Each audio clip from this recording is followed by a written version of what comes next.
We're going to kick off the show updating everyone on the latest surrounding Jake Paul as FBI agents have raided his Calabasas home on Wednesday. Here's everything that we know currently about this. It remains unclear why the authorities actually raided his home, but in a statement to ET, the FBI did say, quote, "No arrests are planned." Now, ironically, on the same day, the Scottsdale Police Department in Arizona actually dropped misdemeanor charges for Jake and two others. And this, of course, was related to their involvement in the May 30th Scottsdale Fashion Square riot. So, a lot of news surrounding Jake Paul this week. As a reminder, Paul was charged with criminal trespassing and unlawful assembly back in June for entering and remaining inside the mall in Arizona when it was actually closed during the protests over the death of George Floyd.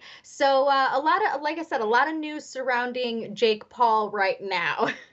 Which is honestly, Cassie, nothing very new. I mean, the 23-year-old YouTube star has also recently faced backlash for throwing a big party in Calabasas. And it was, when the numbers were rising in California, specifically when it comes to coronavirus, videos of the party surfaced on social media and it was packed. No one was wearing masks. And it just seemed somewhat irresponsible. But it's interesting because we spoke to Jake earlier this year about growing up as a YouTube star and feeling the responsibility to be a role model. Take a listen.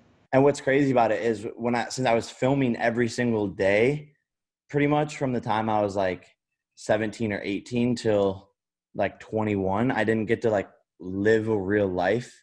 Like that's all I would do is like wake up and film, wake up, film, wake up, film. And so when I stopped and I put the camera down, like it was like life hit me in the face. And I grew up, I matured, I figured out what made me happy. I figured out what I liked. I had completely different friends around me. So yeah, it was definitely like crazy to put the camera down. And now I don't like that old version of myself at all. So I think that's why there's haters. If people are on the internet, they can access whatever they want, right? And they're going to find it eventually.